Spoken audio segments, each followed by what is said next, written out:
you learned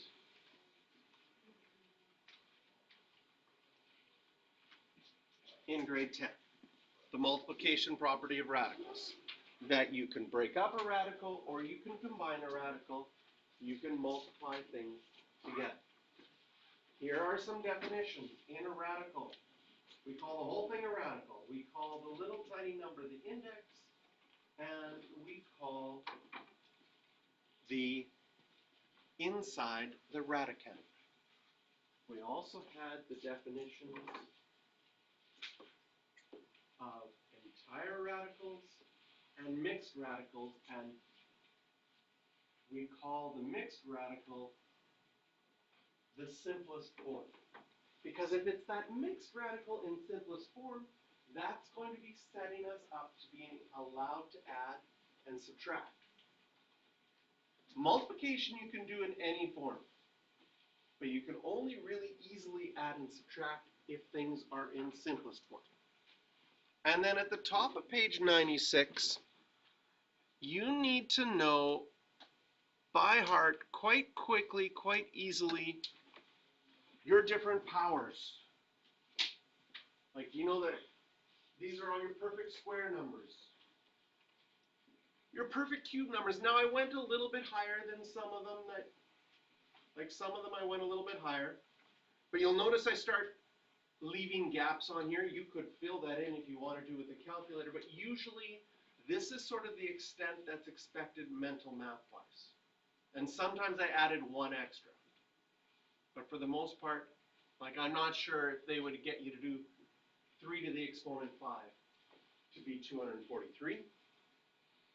I'm not sure that they would get you to do 9 cubed or 8 cubed or 7 cubed or 6 cubed. But I'm pretty sure they'd get you to do 5 cubed. So these are numbers that you kind of have to have quickly available to do math with square roots, cube roots, fourth roots.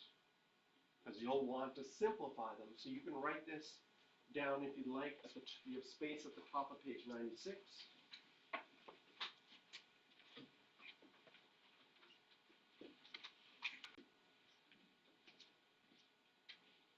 So let's go to example 1.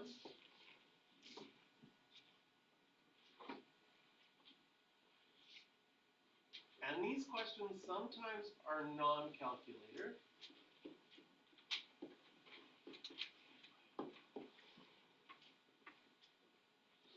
In which case you're going to want to use entire radicals, or calculator, in which case you'll just want to use decimals if you have a calculator.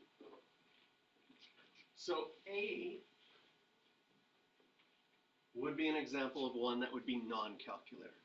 If you want to arrange these from greatest to least, the biggest one first to the smallest one, we would take each of these, here's 5 root 2, and we would change it to an entire radical by changing square root of 5 is 25. And we're allowed to multiply radicals, so that's the square root of 50. And you have this question in grade 10 as well. If I had 2 root 5s, well, the 2 is the same as the square root of 4, and this makes the square root of 20. And finally, 4 root 3s, the 4 is the same as the square root of 16.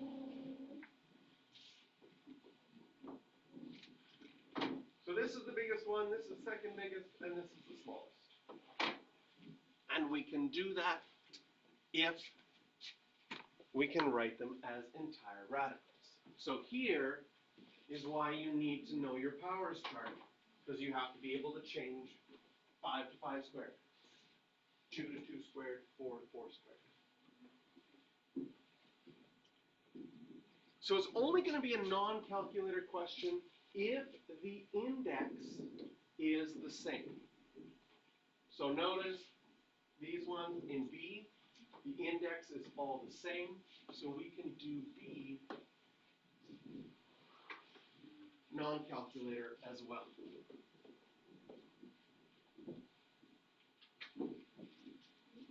Be careful, take your time when you're writing things, because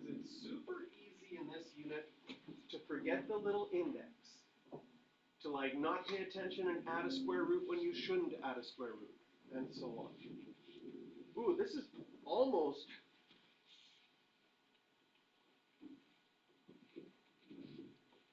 This would be one I would almost say they probably put this on a calculator, but from your powers chart, what's 9 cubed?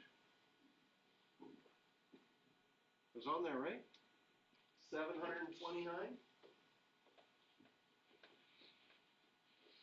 And then if I double 729, I get the cube root of 1458. But 11, that probably would be. I happen to know what 11 cubed is, but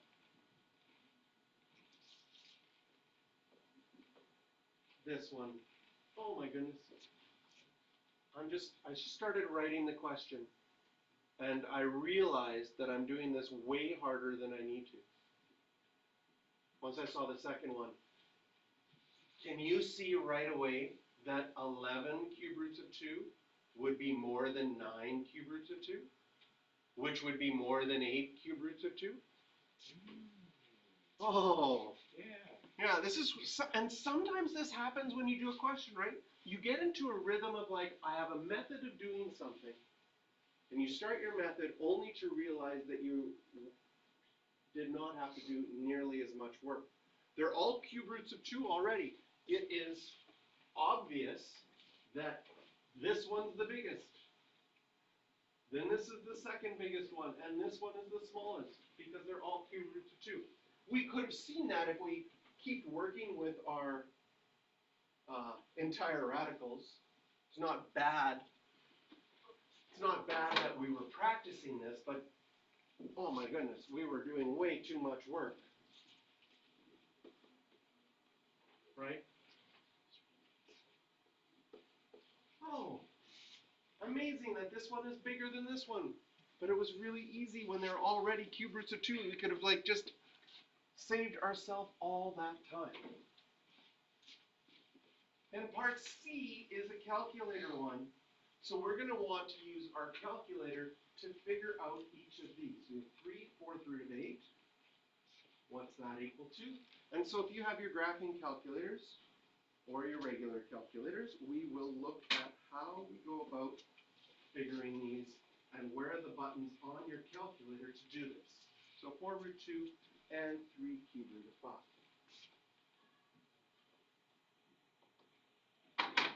So taking out your calculator, the square root button on the graphing calculator is something, I'm going to start with the middle one because that you would have done in grade 10. 4 root 2.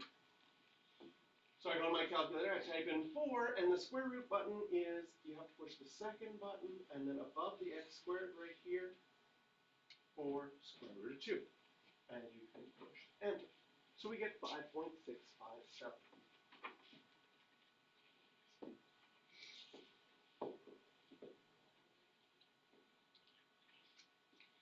Rounded to 3 decimal places. Now, if I want to do a 4th root or a cube root, I can do this in 2 different ways. So I'm going to show you on your calculator that I can go 3, and then if you hit your math button, there are cube roots listed here, and any root listed here. Now, if I push enter on this, it automatically puts whatever number I had in there first. So I'm going to actually clear this out, because I want to do 3 times the 4th root. So maybe I'll use brackets. I'll go 3 bracket, and then I can either hit the 4 first and go math to number 5. That would put that 4 automatically in. 4th root of 8.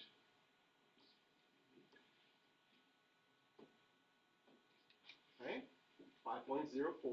Write that down. 5.045. Or, okay, I can do, so if I did 3 and then I put a bracket, and I hit the math thing and I went to number 5, but I didn't have a number in, my cursor goes there. If you have an older TI-83, you might have to put the number in first. So now I can go in that 4th root of 8. Okay. 5.04. Also, do you remember in grade 10 changing radicals to fractional exponents? That a fourth root is the same as an exponent of 1 over 4. Square root is the same as an exponent of 1/2. So check this out on your calculator. You could have also done 3 times 8, and here's my exponent button, and I could have done 1 divided by 4 as my exponent. Does it come out as the same answer? Yes, it does. Nice to know all of these things, because sometimes you're like, oh, what's quicker for me to type on my calculator? And sometimes being a little bit quicker can be that difference between finishing an AP exam and not finishing an AP exam in the time. So we're always looking for different things on our calculator that can help us. So for the last one, we have 3 cube root of 5. So I go to my calculator, and I could do 3 times 5 to the exponent of 1/3. That would work. Or I could do 3 bracket and then hit my math button and actually choose. Oh, I wouldn't even need the bracket.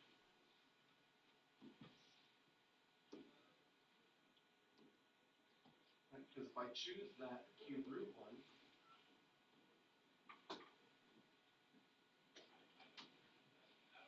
whichever one I choose, I get 5.130.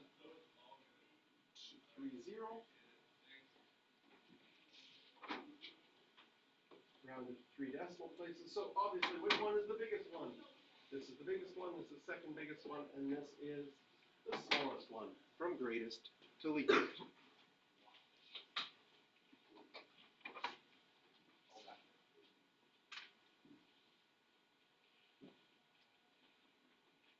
Two questions to circle, 5 and 9. 5 is an example of a non-calculator one.